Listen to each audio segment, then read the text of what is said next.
But people pleasing, and I see it in men and women, it's not about that we do it for the other person. We do it so we feel safe. And also, as long as I'm busy feeling the other person and taking care of what they need, I don't have to feel me. But we can heal genetics. We can heal these genes for addiction. We can heal genes for abuse or whatever. That we have the same wounds, but different stories, different coping mechanisms, different masks. But we all are tired of it. The people want to change. They're tired of the mask. And all of us are just yearn to be seen and loved and chosen for who we are. And it starts with us choosing who we are. And that's what you did.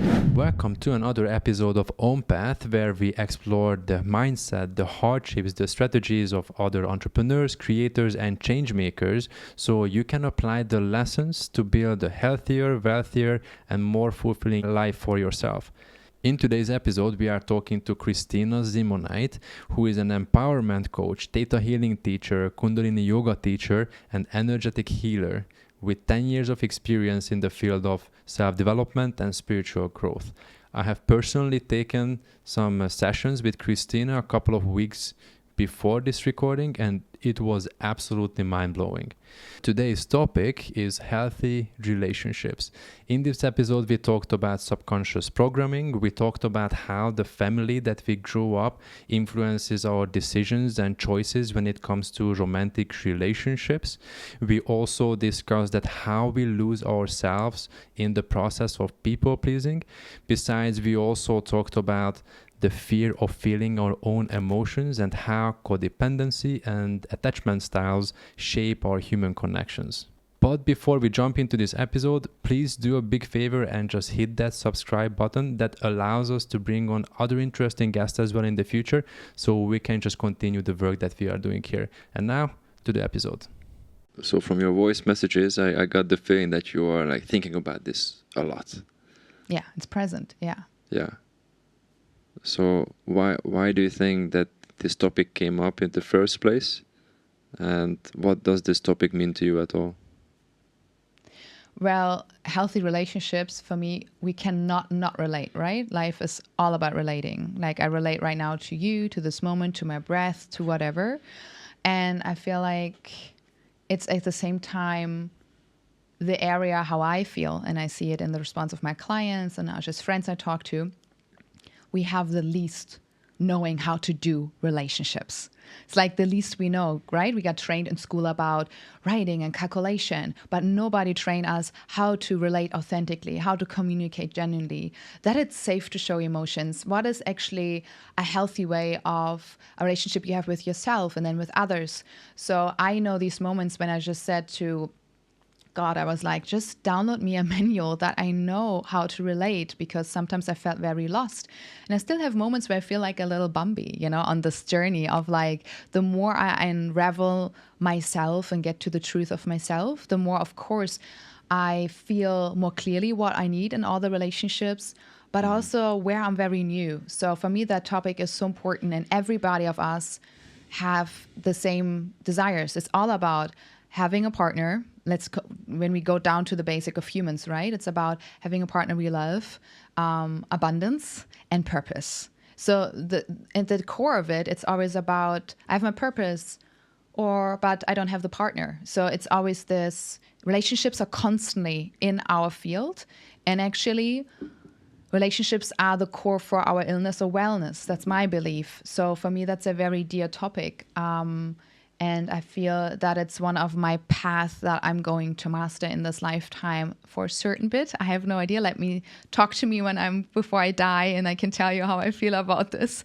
But I feel like the way I grew up, I really learned, I had to go back to my family, how I grew up, to understand the way I am and why I had maybe tough times to relate to humans or not, right? So, and yeah, I'm just passionate about helping people in my job to create healthy relationships. And I had a client actually just messaging me last week, and it still warms my heart that after we finished working with each other, and we literally relate a new foundation in the relationship she had with herself, so she really can trust herself. She makes choices that makes her happy. And 3 weeks after we start working, she stopped dating while we were working with each other. And then she said, like, I'm opening up myself. And she actually met her man. And she's like, Christina, it's like a match made in heaven. And I was like, I'm so happy. And this is what I know to be true. If we start changing our foundation within, then we can attract the person we really desire, because often we go in relationships that are not beneficial to us because we have not a good self-worth. But the moment we come back to our truth, we remember what we're worthy, we feel more safe to stand up to our values, our standards, what we literally stand on. And then we accept less bullshit. And then we can be also the match to the partner we desire, or to the friendships, to the business, right? It's all about, it's just a ripple effect on all the different areas of our life. And so you mentioned quite a few things here that I think we can definitely unpack, but you also mentioned family and relationships. Yeah. So how is the family that we grew up in is actually mirrored in the relationships that we have with ourselves, with our friendships and our romantic relationships? Yeah. So I believe when we come from the standpoint that a person did not do any personal development, right? I believe that the family you grew up in is a very important thing to look at, because it literally influences a lot. I'm not saying everything, because we have different layers of beliefs and programming that can happen within us, but it influences a lot, because when we grow up, our parents are literally, or our caretakers, whoever was responsible for us, they teach us about what love is, what intimacy is it safe for us to show our feelings or not? What does it mean to be loved? Do I have to fulfill something to get loved? Do I have to prove myself? Do I have to achieve things? Am I just welcomed as I am? By the way our parents relate to each other, we literally make subconsciously decisions. If we like what we see, we maybe want to have the same thing and look for that. If we don't like what we see, it could be even that we're saying, like, if that is love, I don't want to do it. And subconsciously, we choose rather being single than being in a relationship, but not out of love, but out of fear, because of our imprints we had as children. So the way for me, how I healed a lot of things within me and how I support my clients is going back to childhood, where we have most of the imprinting happening. And you can say till we're 12, it happens. We get all these informations. What is money, love, health, and the conditions to it to receive it. And what means relationship, what means family. And then we have this software, and it's just there. And then at one point, when we're like 16, right, we get into puberty and we start rebelling or whatever. Everybody has the different story. But then we go out of the house. And at one point, we start questioning maybe what we learned. And some people don't question, and they're just going to follow what they learned. But if you start questioning, that's exactly the thing where you're like, wait, how I learned it, is it actually what I want, or do I desire something different, right? And I really believe that when I say we, I mean everybody in my generation. So I'm 1988, so 36, but also below, right? But my generation, I feel like we are the ones who actually start breaking the chains of passed on family trauma, of that cause dysfunctional family systems. Cycle breakers. Yeah, cycle breakers. Yes, I believe we have the chance and actually the luxury, because our parents are still coming, or the baby boomers, right? They are still doing, my grandpa, my grandma were the first generation after the Second World War, right? My great-grandma, I still got to know her. She lived through both world wars. So there is a different pattern. So my parents, I know, they just wanted me to have a good life, like taking care of food, of shelter and whatever. But they had a childhood with parents. Their parents went through war. It was not about how are you feeling, what are you needing. It was not the space. And I think it's important in this process, no matter where you're at your healing journey, to understand the context where we come from.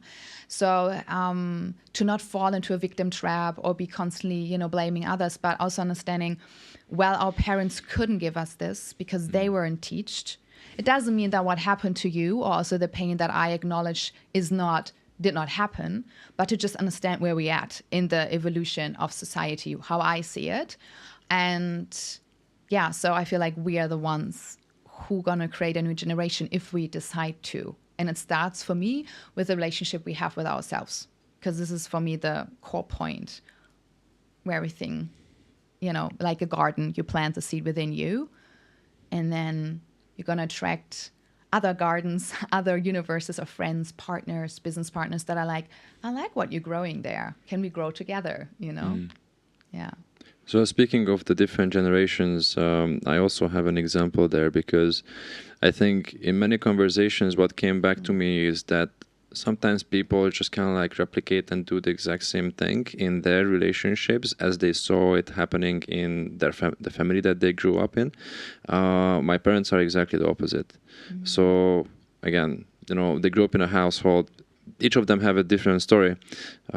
But for example, my father, he grew up in a household where it was all about kind of like survival and work and all of that stuff. He didn't really get the affection that probably he needed.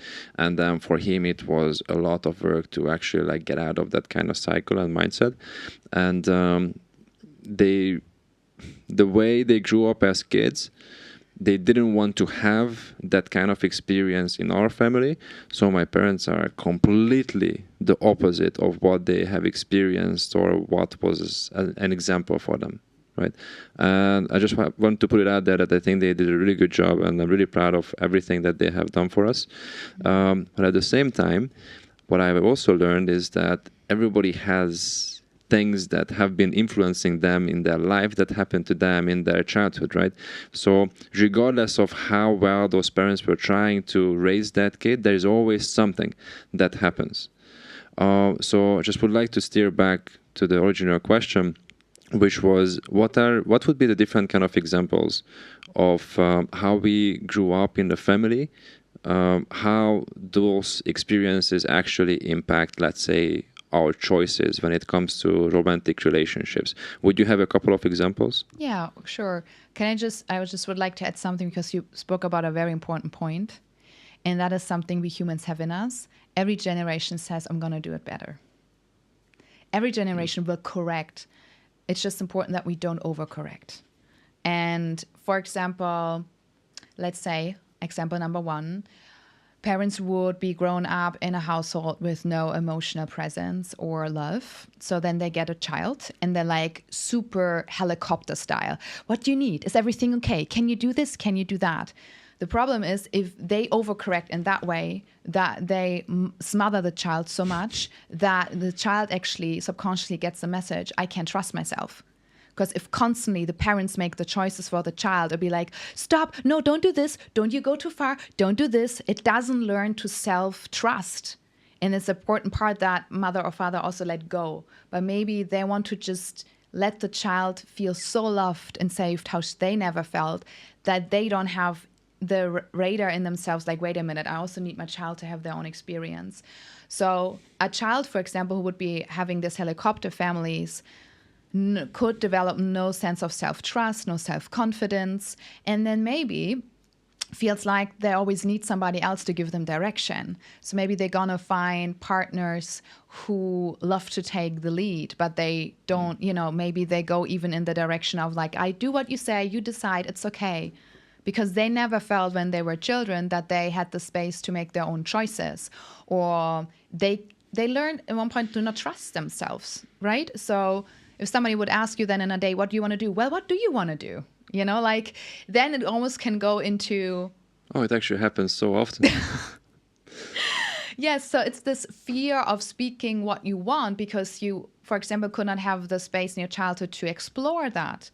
Yeah, it's just a little example. A lot of things are having influence on us when we were children, but just one thing that can definitely crush your self-trust, because we need to explore as children our own thing, fall on our feet and get back up to create that self-confidence. But if for some reason our parents either overly protected us or forbid that we even had our experience of our own power, it will influence us. So we could have, for example, a woman who's not trusting her own choices, and it's more like, let me go into what we call people pleasing, right? I'm always going to do what you know and what you like, so we have peace, right? I don't want to go into conflict. For example, if you're in a household where people are conflict avoidant, so for example, mother is very passive aggressive, and there is stuff in the air, but the parents are not talking about it. You learn it's unsafe. You did not have the space to be like, I have a problem with this and I'm still loved. So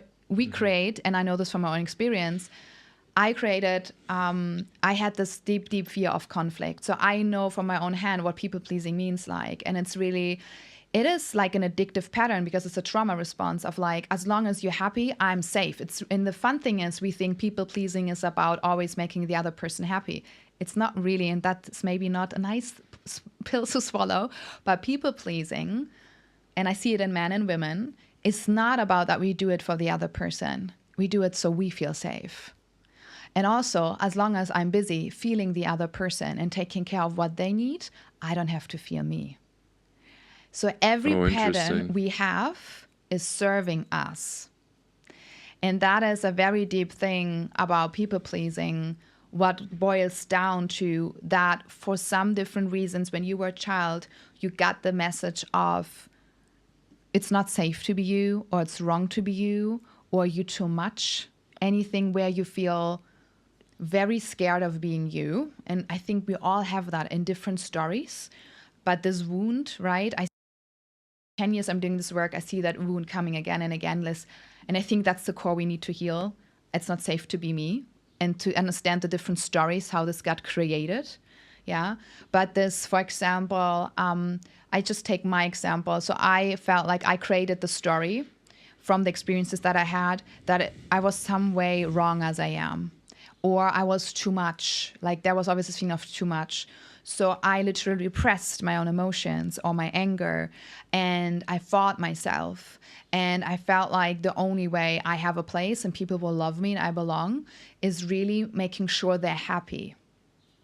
And so that's the good girl, what we talk about, good boy. And breaking that, what really helped me was understanding, again, how do I have a benefit from this? So part of my survival self thought, okay, it's the only way I'm safe, because then there's no conflict, because I never learned how to be loved in a conflict. And a lot of us have that too, right? So I chose a partner in the past that also had a problem with conflict. So we never fought. We never fought. He was safe for my nervous system because we had both, we interlinked in both our patterns of avoiding conflict in a way. He was also people-pleasing as I did. We had moments of authenticity with each other, definitely, and intimacy. But at the same time, looking back, I also see where it stopped.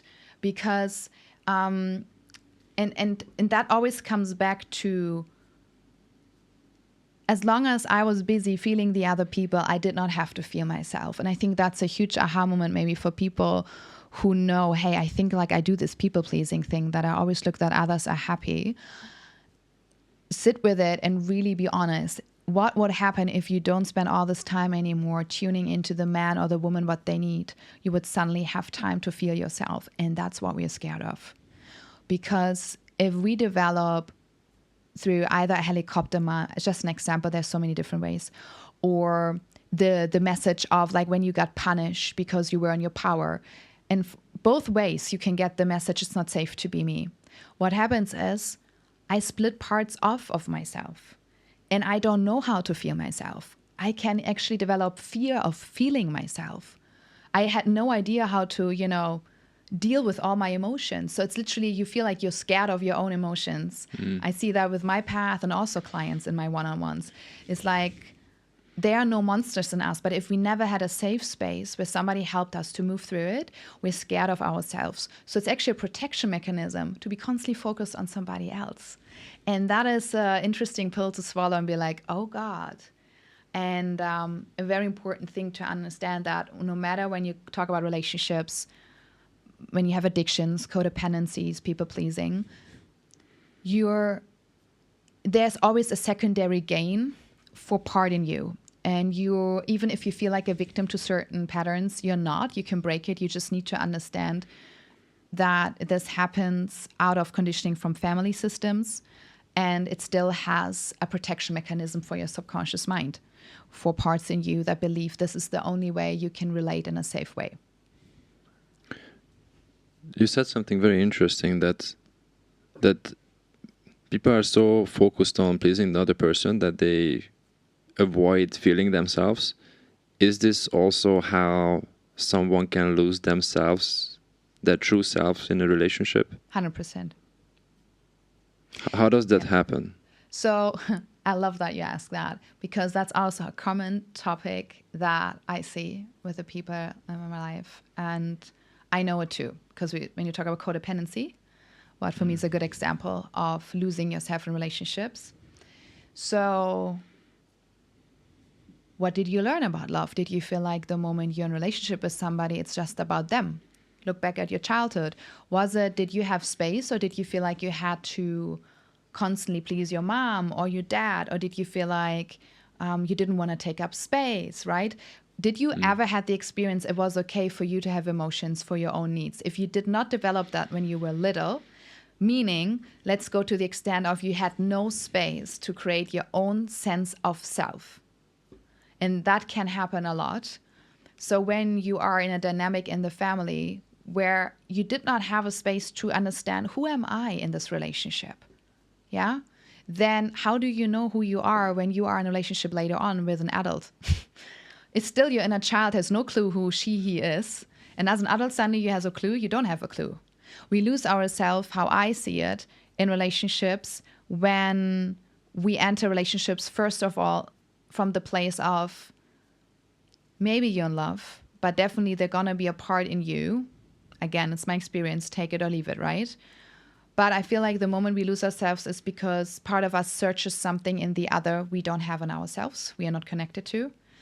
Then, and then there is this feeling of, I have to sacrifice something to be loved. And maybe it's when I'm in a relationship, my freedom with my friends. Maybe it's my sexuality. Maybe it's earning my own money. And actually that are very genetic beliefs, that is very genetically to always sacrifice something. And I think it's for men and women, this idea. And in order to not lose ourselves, we need first a strong sense of self for us. Like before I go in any friendship or romantic partnership, in order to not lose myself, I need to know who I am, what my values are, what my boundaries are, what I'm looking for. I don't believe we completely have to have it all figured out. I don't believe you have to freaking love yourself from day till morning. But I believe, from my experience, you need to have a certain foundation. Because I, in my past, have been codependent in friendship and romantic. I was either the lonely wolf, so not keeping up connections at all with people. The moment I left the city, I had no friendships anymore. So that was a lot of loneliness. Or if I was in a relationship, there was codependency developed, even if I didn't want it. Or my friendships were just with one person and was codependent. You're my rock, I'm your rock. You're my family, I'm your family. And it came out of this need of just having a safe space because I did not have a safe space within me. Is that the root of codependency? Or what would be the root of codependency? So codependency literally means on a subconscious level, you're like, I need you to do this so I feel safe, and you do this for me so I feel safe or loved, right? You make like two people who don't feel completely safe and complete on their own. They just come together and be like, I need you to feel safe, you need me. And actually it's almost like there could be a belief of I'm only loved when I'm needed. And that is also an interesting thing. So if you grow up in a family where, again, you felt somehow not approved of who you are because maybe you have been different, maybe you were more sensitive, maybe you were more an artist and nobody around you was like that, or you wanted to see the world. So then as kids, we have two needs, belonging and being our true self. But when we're little, belonging is stronger because we're freaking depending. We have a dependency on our parents to survive. So we find coping mechanisms. So maybe we're like, but if I'm the peacemaker, if I'm the one always helping in the household, if I'm doing this, suddenly I get love and I get acceptance. But if I'm creating in my room, I get this, can you not just be quieter? Why do you have to do this crazy thing again? That is rejection. That doesn't feel safe. But then you're cleaning and doing things. Oh, I'm so happy you did this for me. So you get through the feedback of your parents and understanding when it is safe to be me and when do I get love. And having this feeling of only when I'm needed, I am loved is a pattern. So you attract, when you have that codependency within you, you literally look at the word dependency. codependency. It's an addiction. I'm addicted to the other person.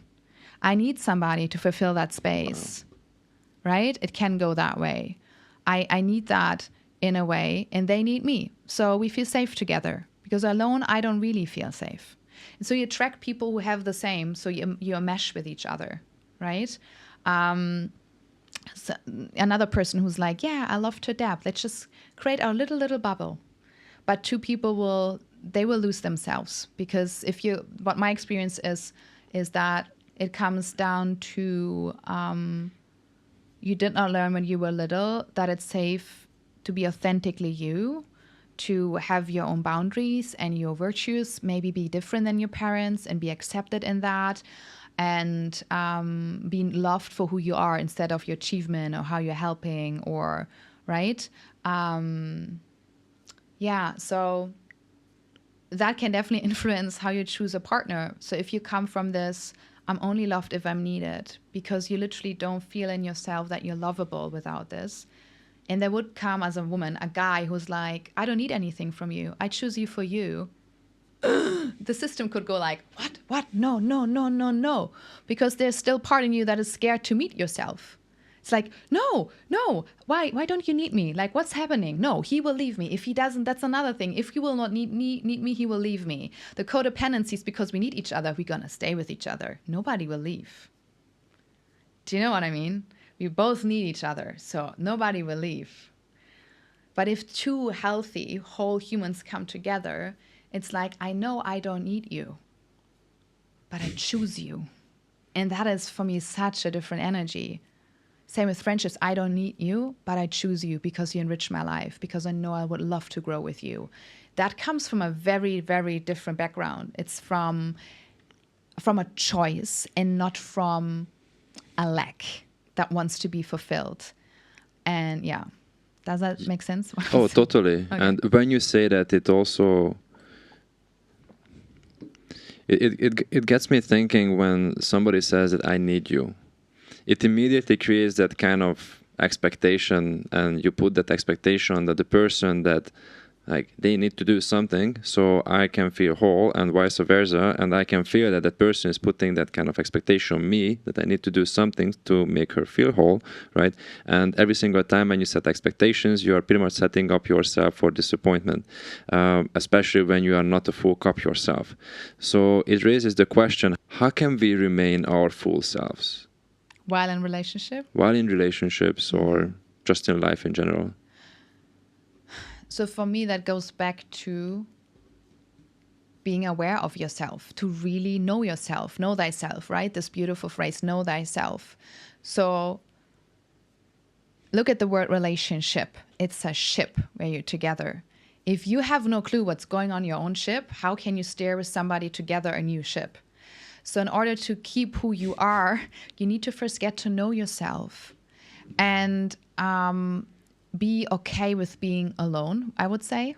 So the journey is very different. Let me say, I come from more the background of, so attachment style is a huge thing. And I don't want to go into that one because it's a huge field, but I got into that actually for my own healing, understand a bit more so how to help my clients. So I'm at the beginning of this. But what I can say is, you know, when you come from anxious attachment, that would be in codependency, this clinging. While in avoidant, we both have the same needs, but avoidant and anxious both are afraid of intimacy, right? And we all are afraid of intimacy when we feel not safe to be ourselves. Why? Because intimacy means into me see. I love this. Into me see. Intimacy, into me see. So if I have all these different walls around me, and I'm afraid of looking at myself, I need first to sit with myself and stop being afraid of myself. Because if I can have intimacy with myself, how can I let somebody else in? It's not possible. We only can allow somebody in as much as I let myself in. So, of course, I believe we heal in relationships. I had the most amazing healing through a women's circle, through sitting with women holding me, or a brother, you know, like a soul brother holding me in a presence that I never had. And I know they can open up certain aspects of me if I'm ready. At the same time, if I would, let's talk romantic sense, If somebody sits in front of me and is wholeheartedly ready to just be like, let's go into the light, the shadows, whatever, but I'm afraid of my anger and my shame, there will be a lot of fighting from my system to let that person in. So we can only get to be loved and seen to the depth we allow ourselves to see and love ourselves. So in order to not lose ourselves, we have to get to know ourselves. And coming from the patterns you developed when you're a child, it depends what you need. For example, what I mean with this is when you come from more this anxious, of like afraid, maybe there are people, I see the patterns, either the lonely wolf or people constantly jump from relationship to relationship. And then you have the avoidant, who is like, I don't have needs, right? They may be really good at being alone. Like the people who I know who said they were healing from avoidant attachment, who are like, I'm run away before you catch me. They're good with being alone. So I can best talk about if you're not good with being alone. Then I would say, learn to be that. Find ways how you can self-soothe, how you know you're complete on your own, that you don't need to be needed by somebody else. That you don't need that certain attention to feel good, to feel valued. If you know that this is your weak spot, find ways to strengthen the relationship with yourself. For me personally, that was finding the space of being happy being alone. Because I said I had been the lonely wolf. I did not say alone. I was lonely. All my 30s, I was honestly I felt lonely. I was looking for my partner constantly, subconsciously. I was doing my life. I was very focused at that time on my acting career. But there was always this part of like, I know there's this person for me. Where are they? Where are they? I want to have a person who finally understands me. Fuck, I feel alone. Like, not alone, lonely. I feel separated. And I know a lot of people go through this. Are you talking about friendships or romantic relationships or both? Romantic. Yeah. And this loneliness comes from, again, we're separated from our own heart. We're actually not missing somebody else. We're missing ourselves. We're missing our inner safe haven. We're missing our own space of love. That's what I believe when it comes down. And as long as we're not in any kind of way tapped into that, we're always going to look for ourselves in other people. Right? I'm like, I forgot who I am because I played all these roles to get love and belong, right? We have men and women who were trained, I need to achieve a lot to be loved. That's tiring.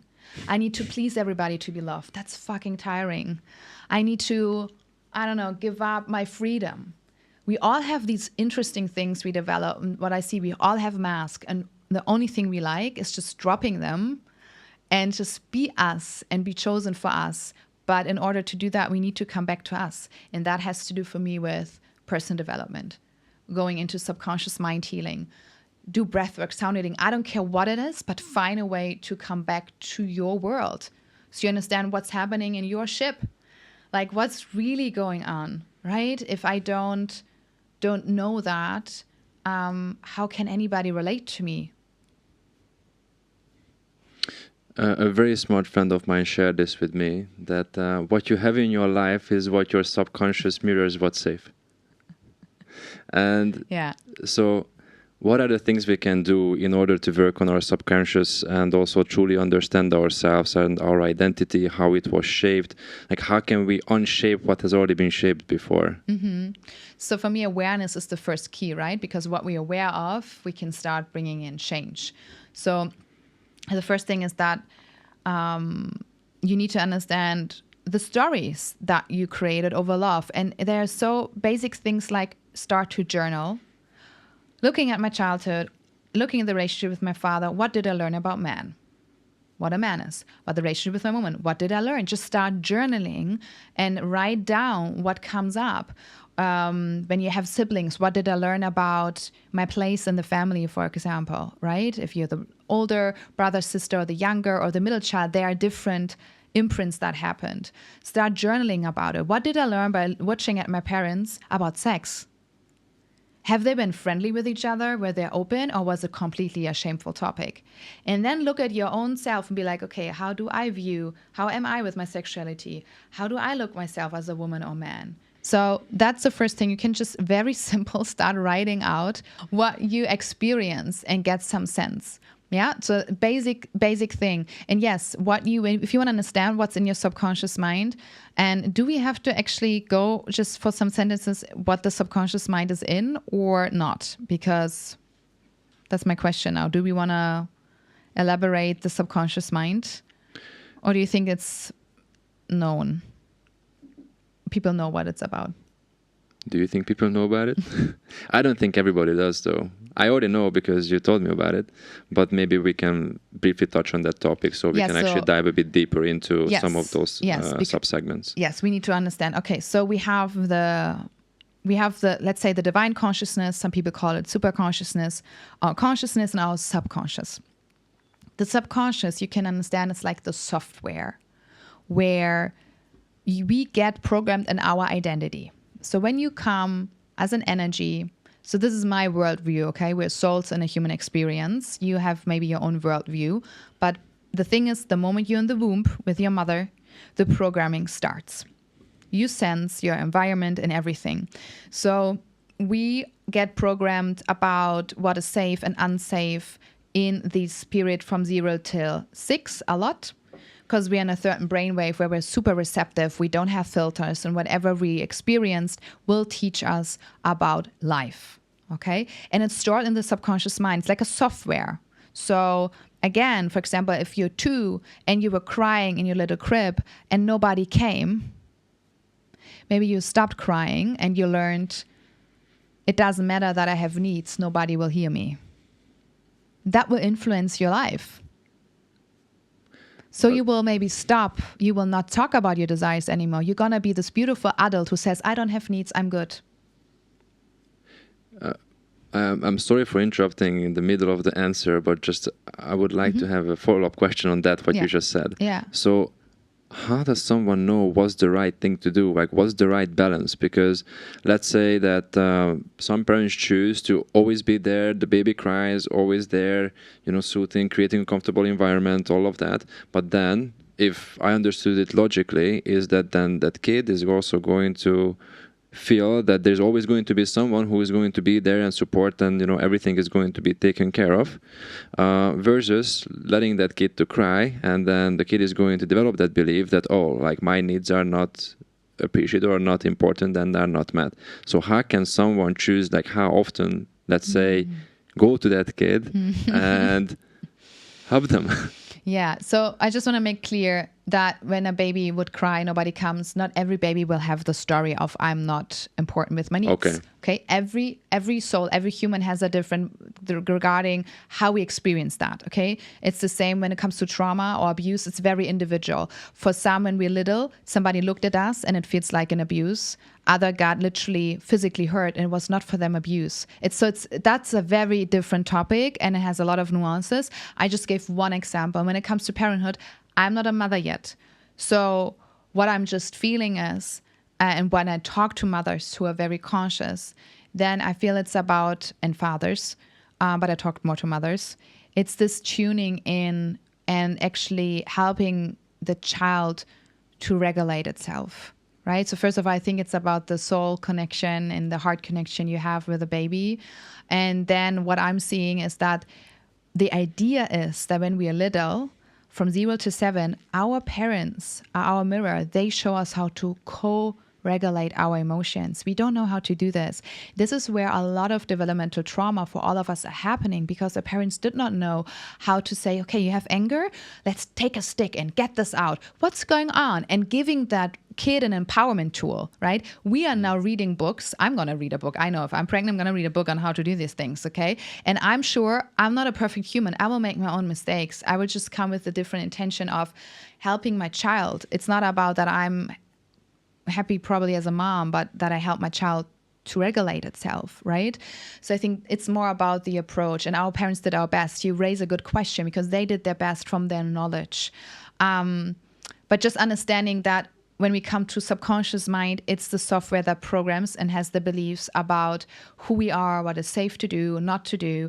And we have that program program phase between 0 to 6 intensely and then till 12. And the way I learned it through a technique that I learned how to work with the subconscious mind called Theta Healing. And in Theta Healing, we have 4 levels of beliefs.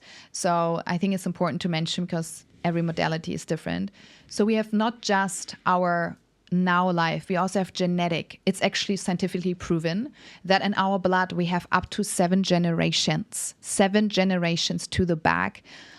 All the programming about what family is, love is, what a good man is, a good woman is. 7 generations. Just look back 2 generations with my grandma, or 3, my great grandma. She was not allowed to have her own bank account.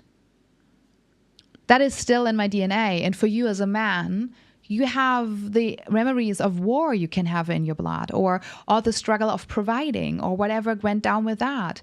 So again, when we also talk about partner choices when we get older, or when there are fights in a relationship, what is really you? What is your genetic playing out? So this is for me why subconscious mind is so interesting and the key, because we don't know what we don't know. I think somebody clever said that. We don't know what we don't know. So this is why subconscious mind work and going into different frequency and tapping into all that knowledge in us actually brings awareness why we do what we do. Because sometimes we don't know. It's like, I know that person's not good for me, or I know I should not fight right now, but I just can't help myself, right? So maybe the trigger is in your childhood, maybe got activated from a genetic thing. So that is another programming that is running us. And 90% of our life, 90%. Yeah, so how does our genetics impact our image of what a good man is or a good woman is, if we are talking about this? Yeah. Well, tell me, how was your childhood, and how did you see what a good man is? And would you say you see some stuff, how it infected you? Well, I saw my father as an example. Yeah. So that's what I took as, like, that's what a good man is. Yeah. See, this is how it implements us. Okay, so that's something that's happening in this lifetime, right? Yeah. So that's already like subconscious programming. Yeah. That's happening at a young age, Yeah. right? What about the genetics? Like, how is that being passed on from generation to generation? Yeah. So, for example, let's go into what is still celebrated in movies and old books, the woman who sacrifices everything for the family, right? It's still celebrated. Like, look at her, how much she's giving for this man. Wow, what a woman. And I'm like, red flag. But this is what we have as genetic programming, and we can actually muscle test beliefs. I think it's important for people to understand you have everything in you. You can muscle test beliefs, and you can shift them through different techniques, just letting you know, right? You can reprogram yourself through different ways. There's not just one way. But for example, one typical collective belief, meaning a lot of people believe that too, is to be a good woman, I have to sacrifice my own happiness. To be a good mother, because that's what a lot of my ancestors and a lot of ancestor women did, right? It was not about their needs. They were taking care of the family. They got their whole value and their place because they were the mother. They were taking care of the family. The woman was not allowed to work. She was not allowed to have her own money. So how does a woman get her value? Being the mother, being, pretty, being the woman next to the man. So these programs are happening and they're running in our blood. And the thing is, for example, my ancestors learned a lot from this, right? Maybe the woman learned to nurture, to build beautiful family. So what we do when we heal our subconscious mind, what's important is to understand, again, what is our benefit from still, if I would see in this lifetime that I'm still sacrificing as a woman, then I have to go in the subconscious mind healing, how does it benefit me? So, and then what we would do is through understanding, through awareness, it's happening. I learned to nurture through sacrifice. So I will separate what I learned from the how. Does that make sense? So I can literally complete whole ancestral cycles, be the cycle breaker we talked about by saying, okay, we're going to implement now the virtues your ancestors learned, like nurturing and creating a beautiful family. But without that, you have to sacrifice your own happiness as a woman.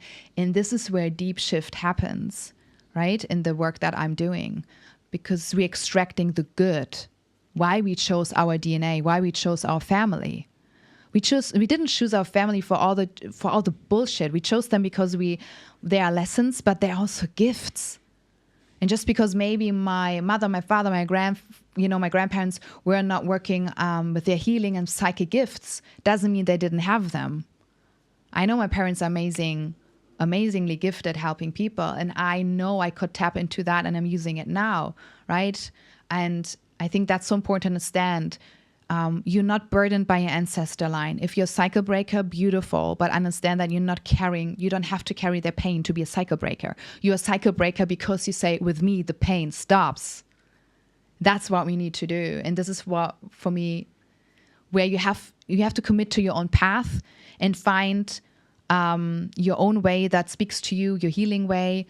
And I would definitely recommend to work with somebody. Like, find friends, good surroundings that support you on that journey of personal development, that hold you through your own interesting experiences that you will go through.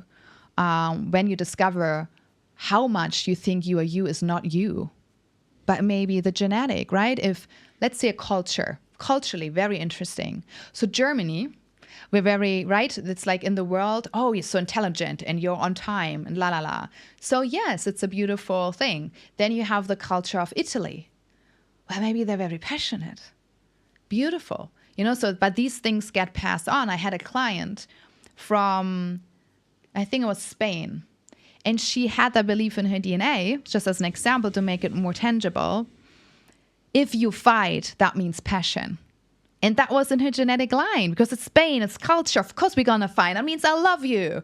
And she's like, I don't want to fucking fight anymore with my boyfriend. I'm like, yeah, but what happens? I ask her, what happens if you don't fight? That feels weird. Do you still have passion? No. What is this, Christina? So understand that how we grew up, what the traditions are in cultures, how they understand passion. We don't have that in Germany. When you fight, that's not passion. But yes, in Spain, for example, like one of the examples of Italy.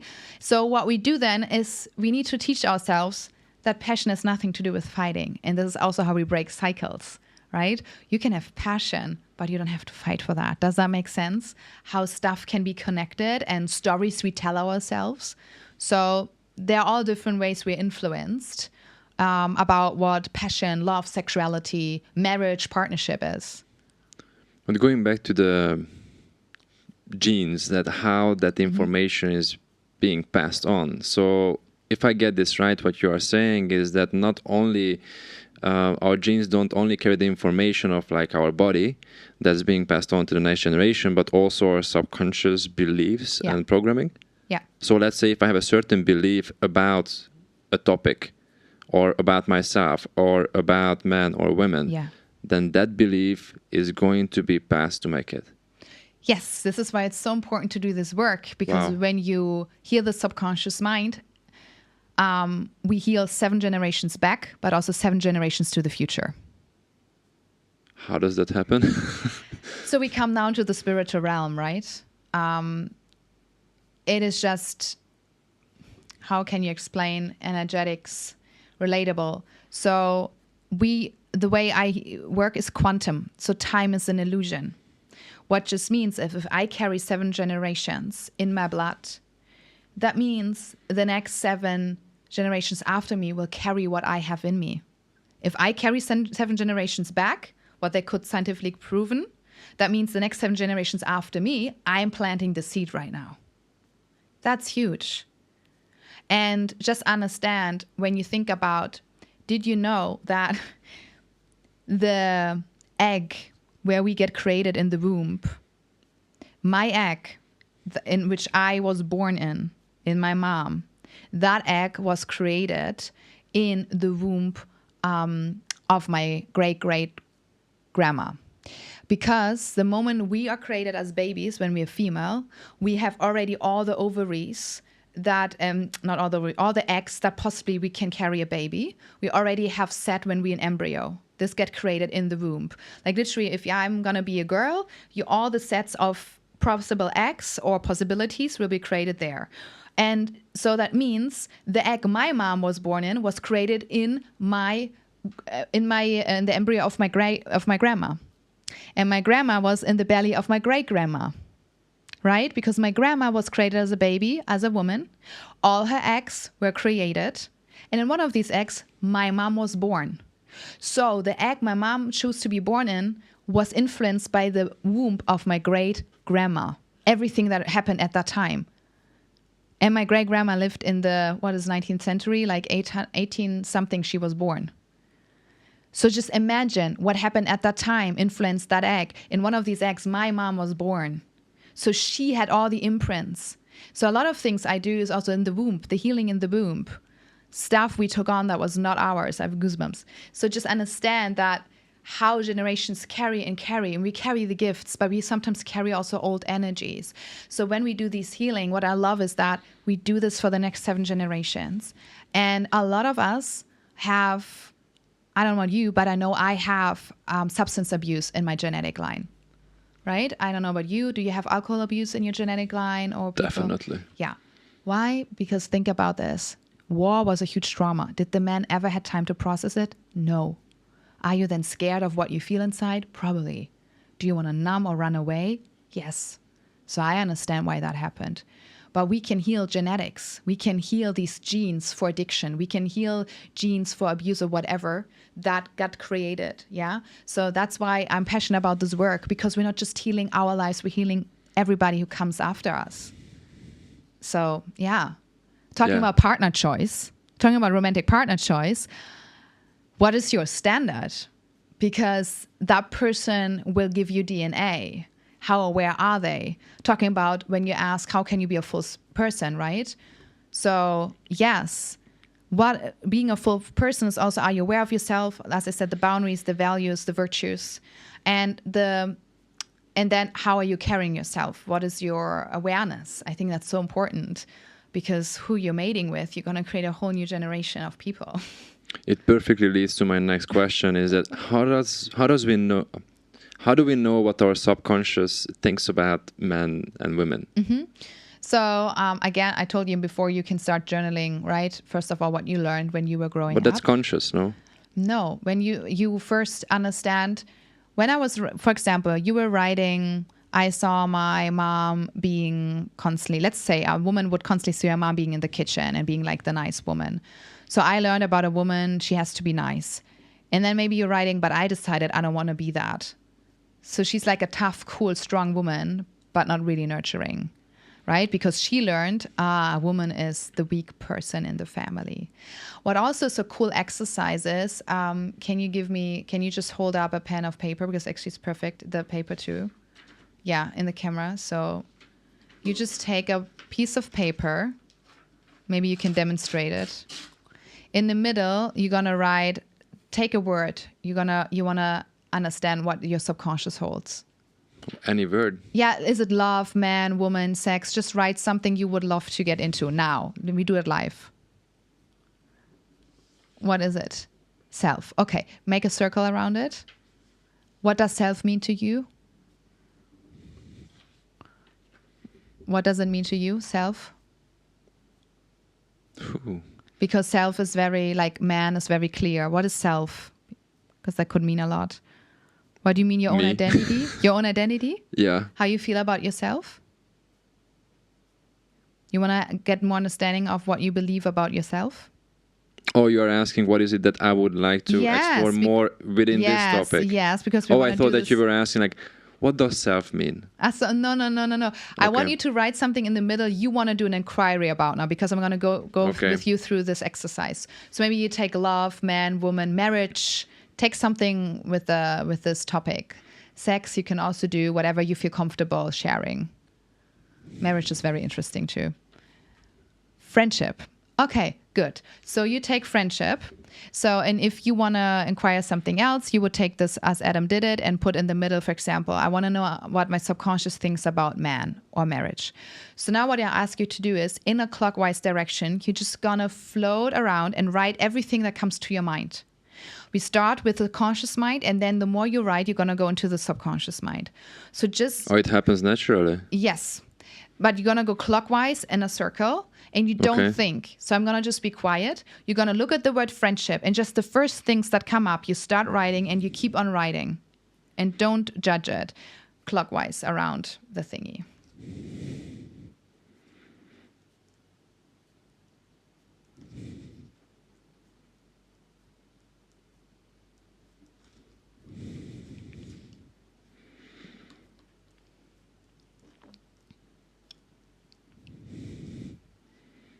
Okay, I wrote down a few things. Okay, are you connected with your feelings? I guess so. Do you feel it? Do you feel it? Okay. Did something happen that you were like, why is this taking a funky term? Or is this all like known to you, what you wrote down? So like, I think I know this. okay, keep on going. Why? So the idea is when you do this exercise that you know you have an issue and you want to understand what your issue is. If you are happy with that part in your life, don't take friendship. You do this exercise when you know, for example, you have a problem relating to men or women and you want to understand what is my subconscious mind thinking about that creates a problem. So you always want to choose a topic that you know you need to have a bit more understanding, where you have a challenge with. Okay, I understand. Yeah. So do you have a topic you have a challenge with you would like to share?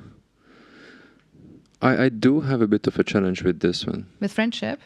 With some.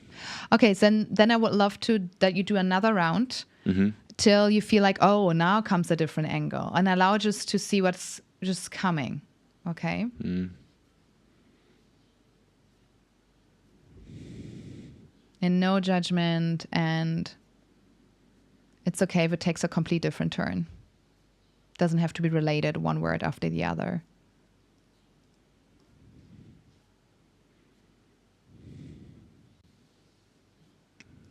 Okay, it's going in a very different direction than I expected. Good. Keep on going.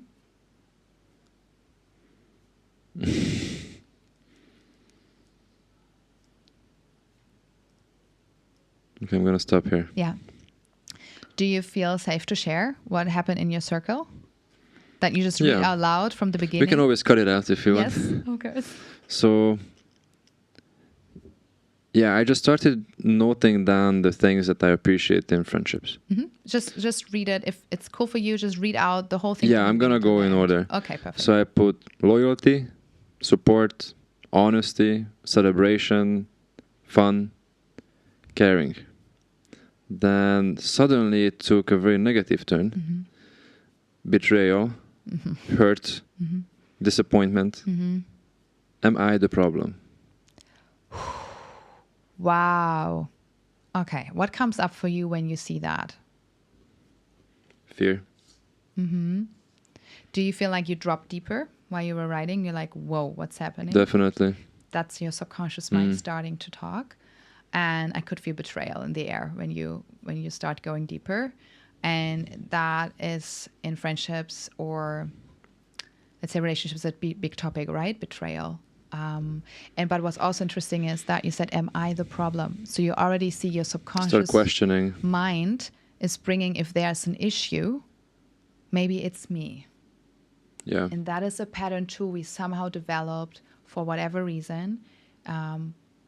Maybe through childhood, maybe in teenagehood, maybe in our early 20s. Sometimes the programming or the stories we created, because it's a story your subconscious mind created, to just somehow figure out why there are people, for example, hurting you, right? To just find a reason. So this could be something that has been passed on to me. I've been carrying this kind of belief, let's say, from previous generations that some of my ancestors experienced, and this belief has been passed on to me. For example, you can literally muscle test that, right? We can do a muscle we test did standing that. up. Yeah. So you literally could test. It's on genetic level. It's on core level, what means our childhood. So you get a very physical test. But I'd like to ask you, have you been betrayed in this lifetime from friends? Oh, yeah. So, because I feel like genetic is good to clear it up with. But I would say if you know you have been betrayed, and then am I the problem, to stay with that and be like, okay, wait a minute. Do you, when you were writing this down, did you already feel like certain memories coming up when you wrote down betrayal? Certain people where you're like, ooh. Yeah, some. So have you ever sit down with it and just journal out what really hurt you? And Yeah, I did actually spend quite a bit of time on this topic in the past few months as well. And then have you ever wrote down who made the decision that I could be the problem? How does it serve me to think that I'm the problem? I think in some instances, I think that was my mind's conclusion, just based on how the other person was acting, right? I can give you one specific example, right? So there's a bit of context. Friend of mine showed up, did what I think a good friend does, and then out of a sudden, I just felt that it was not appreciated anymore. And then when I voiced it, what has changed, everything was kind of like turned back on me, that I'm the shit person. I'm not going to give you the details yet, but that's how I felt. And it really questioned me, like, did I really do something wrong here? Right? So I started questioning myself.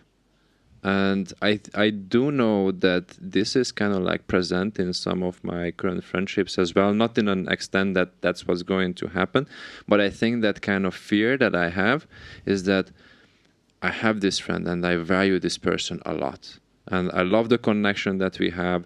I love the support that we have for each other. I love the honesty. We know how to have fun when we want to have fun and, unwind, chill, stay focused, whatever. Like, there are certain individuals and friends in my life which I feel extremely grateful for, and I feel very fortunate that I have these people in my life. But every once in a while, this memory comes back in, and it just nicks into my mind that, am I doing the right things here? Am I going to upset this person as well with something? Is that person is going to turn on me for whatever I said or the way I acted? So that's something that comes back, but I think I'm very good at catching myself when it kind of like creeps into my own thoughts. And I think at this point, I just need to have the belief that whatever my body signals to me that this just feels right, this is right. There is nothing to be worried about, and it just feels healthy, and it feels a loving and a caring friendship that I have there. yeah. Does this make any sense? Yeah, absolutely. Thank you for sharing, because I feel like you're speaking to a lot of people, and this is interesting because what I'm hearing from that exercise and also this "Am I the problem?" is that is a subconscious program around your identity from a wounded inner child. Because of course, it's super amazing to have the skill of reflecting, wait a moment, right? Did I maybe come across too harsh? Did I have expectations? But there could also be the moment of where you know I'm exactly right as I am. My values, my boundaries are valid and they matter. And I know right now you're gaslighting me, means you turning the situation around on me, making me wrong because you can't hold yourself accountable. And there comes a part when that wounded child is integrated, that if you would say, because for me, if I would tell somebody, look, I got really hurt, like I come from a nonviolent communication, I'm like, and really hurt me the way that you did not show up, or you were just, maybe ignoring me at that event. Like, what happened? What is with our communication? And that person would be like, you're so sensitive. What is your fucking problem? You always need so much of me. I would be like, okay, this is over. I'm now at this point where I would be like, if you can respect and accept me with my truth and we can work through this, you're not my person. You making me wrong for me standing up for myself, that is your issue. But I have been a version where if somebody would come across like that, I would be me like, did I do something wrong? Was I too needy? And that for me comes back to this pattern of if I'm too much, or if I have needs, they will leave me.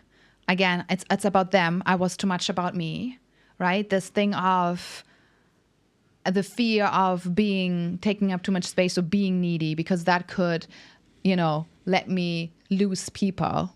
But I think we only allow others to question us or feeling wrong if we on some level still feel we are not accepted and loved as we are. There's something about us. Does that make sense? Oh, absolutely. And I was just about to say that for me, this pattern really started to change when I stepped into my own power and I became super confident in who I am, what I'm meant to do, like how I carry myself.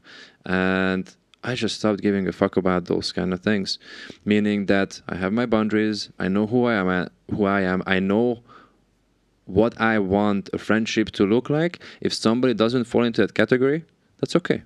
You know, maybe it's not meant to be, or maybe this friendship has expired, right? Maybe we grew apart or we changed too much that we are not aligned anymore. And I think before that, it would have been very difficult for me to do something like this. Would you say you come from people pleasing too, having been the good boy? Oh, absolutely. Because I feel like that's a typical thing as people pleasing. When you come from that, the first thing we do, if there's a conflict, we think it's us. I think that used to be my old pattern. Yes. And you know what I love, what you said, because that's so important to highlight. When we work on healing our relationship with ourselves, what literally means we reparent ourselves. So we give ourselves what our mother couldn't give us. We give ourselves what our father couldn't give us. And that's such an individual journey, right? We could talk about this for hours. But then also to understand what you said. When we had patterns for years that made us feel safe, even if we know it hurt us. But subconsciously, for software, it makes sense, right? The people pleasing. What you described is such an important thing to understand. If you still have that voice coming up, but you can catch yourself and be like, honey, I got you. Sometimes I love this image of like seeing my little, maybe still healing wounded child, and I take her on her hand and be like, I got you. Maybe I have my divine self, wherever, you know, you have your warrior in you. We're like all going together.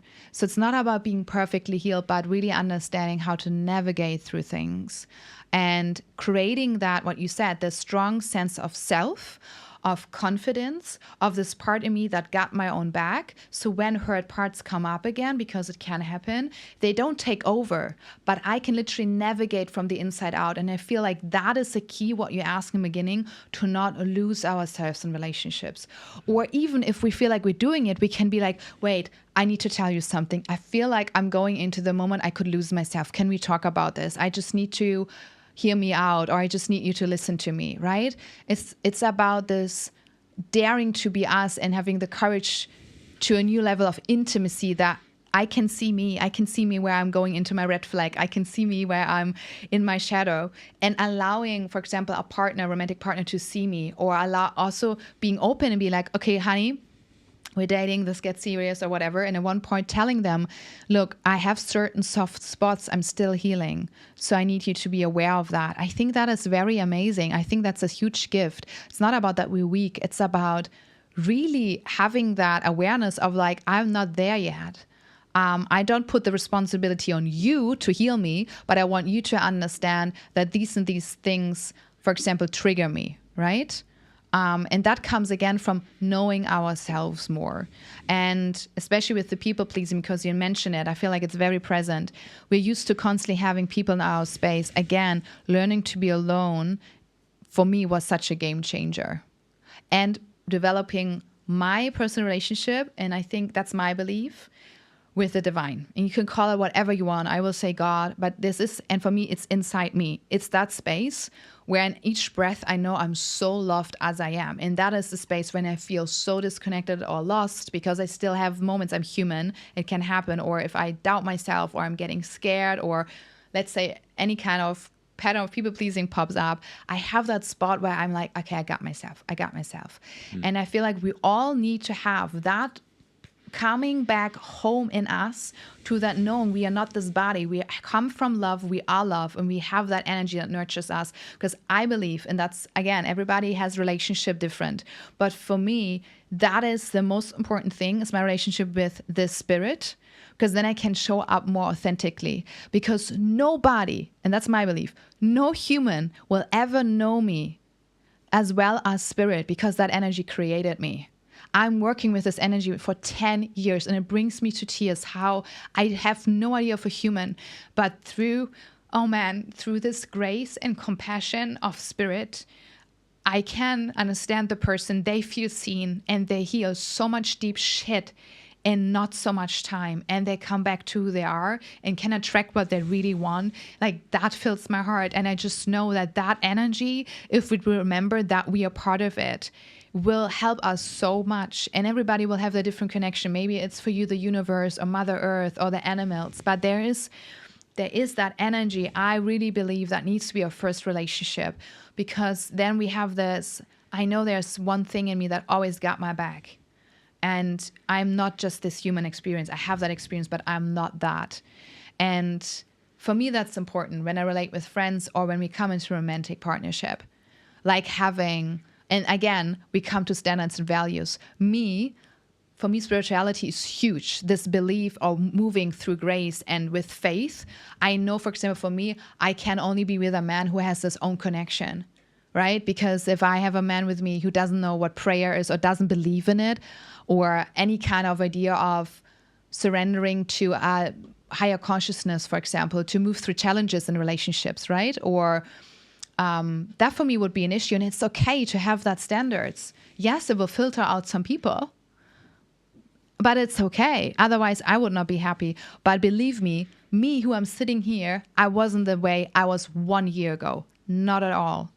I was afraid to stand up to my boundaries and standards because there was part of me so still crippled in my self-worth that I rather stuck to be in a relationship for some time where I knew, okay, actually I can't be all that. But there was a part of me that honestly asked, but who will love me? And that's such a deep pain. And most of us, we don't want to feel it. It's funny thing. It's just lies. It's stories we tell us, but they're real feelings. And I just want to encourage you, if you're ever on that path and coming from codependency or people pleasing, you can heal by coming back to your home in you and releasing everybody from a lot of things you put on them and releasing yourself from the outside. Yeah. I really like what you said, that going back to who we truly are. I 100% second that, because also speaking from my experience, I think I was not the person who I truly was. I didn't really allow my true self to shine through and allow people to see that for various reasons, right? Yeah. So the decision I made that instead of focusing on my external development, I decided to focus on my internal development. Not just that everything, like all that healing and all of that improvement and development actually manifested in physical form as well, but it really helped me to go back to the core who I am. And it made me realize that all the masks I was wearing, they are not needed anymore. And the simplest thing I did was that last year I did an experiment. I made this promise that this year I'm going to practice extreme honesty. Meaning when somebody asks me something, I'm going to say what I think I need to say. I'm not going to say the answer what I think that they want to hear. Which also allowed me to be more true to myself. And I also get very real with myself. And some people just don't like hearing the truth, especially when they ask you. So I did upset some people. I lost friends. I lost connections. But I'm okay with that. Because you portray one image of yours that you put out there with a mask. There's always going to be people who are going to like it and people who are not going to like it. But it's exhausting to wear that mask all the time. So what if you remove that mask and you just put your true self out there? There's still going to be people who are going to like it and people who are not going to like it. So why to exhaust yourself trying to be someone who you are not being true to yourself, plus you are speaking against your own truth, you are vibrating on a different frequency, which creates a whole set of other problems if you are not vibrating on the frequency as who you were truly meant to be. Amen. Amen. Thank you for sharing this. Yes. And you said another really important ingredient, honesty. Like personal development and healing journey and coming back to our true self needs courage and it needs honesty. And we can only So healing means for me, we remember parts we put in the past to come back. We can only go as deep as we are honest with ourselves. And it's okay that we have layers. Because again, we told ourselves all these lies and stories to survive when we were little. Now we have all these masks and ego identities that helped us to survive, but they're blocking us right now to thrive. And that is all what we do. This is why we have real death experience of like something in me is dying and I have no idea how the world looks like, but it feels better. But it's vulnerable, it's raw. That's why you have to have, for me, good friends around you, support system, and that dedication and that value of growth and honesty. I really feel like either you have a value like that because it will support you. And I only know people who are really in it for the longer run, who have the value of growth and who are open to change, because that are the key ingredients, is truth and honesty. And it's not always nice what we see. I have moments where I'm like, oh, wow, okay, that's not comfortable to feel or maybe to understand. But then I'm like, oh yeah, you know what Jesus said? First I'm not into the Bible, but I know that sentence and I like it. First you hear the truth, it pisses you off, then it sets you free. Something like this. It's true. It doesn't always piss you off, but sometimes it does. And then you're like, oh, because for example, I had that last year in a different healing, breathwork, whatever session. So I had that moment of, wow, it benefited me because I was really much more in this, it's always about the others and why blah, blah, blah, blah. And then I realized, well, but if it's about them, I don't have to feel me. And when I came to that conclusion, I was sitting there, I remember that still, and I was like, I feel so empty. What is happening? And I literally was like, who am I? If I stop this, who am I? And there was literally sadness. There was a grief of like emptiness. But then I also saw the version of me where I was fully myself. And I knew she is in me. She just has space now. But it's also okay to feel really weird in between. Because you're literally changing identities. But it's not like one of my clients said as a feedback, like we worked for 5 weeks together. And she's like, Christina, I have never felt less than myself, but never more true than myself. And I love that sentence because it wraps it up. She let go of such a deep, deep, deep pattern of hers through a very different things that formed her also when she was little. And she, repealed so much things. She was like, I love this. I've never felt less than myself, but never more than my true self. And that is really what is happening. And it takes courage. It takes that. And it's a process. I feel like it's not about being perfectly, having it all figured out, but showing up. And I think that is the freaking courage act of bravery. Intimacy is fucking brave to show up and be like, because it's easy to be like, I really feel this and this right now. But I think it's still something to come up to a friend or a partner and be like, honey, I have an issue and I feel really, really weird about this. Can I share this with you? I think this is still going to take courage, even if we maybe now are able to do that. Because honestly, I really feel that. Maybe there are some people who had a childhood where they got all what they needed to feel safe who they are. But I believe most of the part of the world, we all never learned that it's safe to be us. We all just have the same wounds, but different stories, different coping mechanisms, different masks. But we all are tired of it. The people want to change. They're tired of the mask. And all of us are just yearn to be seen and loved and chosen for who we are. And it starts with us choosing who we are. And that's what you did. You said, like, I choose myself. I choose my truth over you approving of me. And that's a freaking act of bravery. But that creates the whole thing of change. Choosing yourself, your love for yourself over the love of somebody else. If you could recommend only one thing to someone who is in the journey of self-discovery and trying to find their true self, what is the one thing that you think that they should start doing right now?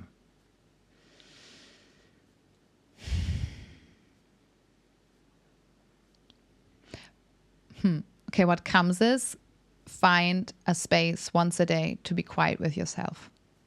Do nothing and just sit. And if it's 3 minutes, just sit and be present with yourself and just start observing who you are. If you're completely new to this and you're like, I want to go on this, find moments of just being with yourself. Start connecting with your breath through presence. Just do that. And if that is complicated, because I know, then you can use mantras. There are many different ways that support you on just sitting. Maybe you have a guided meditation. If your brain really goes off, use a guided meditation for 3 minutes, but just start and sit. Let's do that. Thank you, Christina. This has been amazing. Yes, thank you for everything.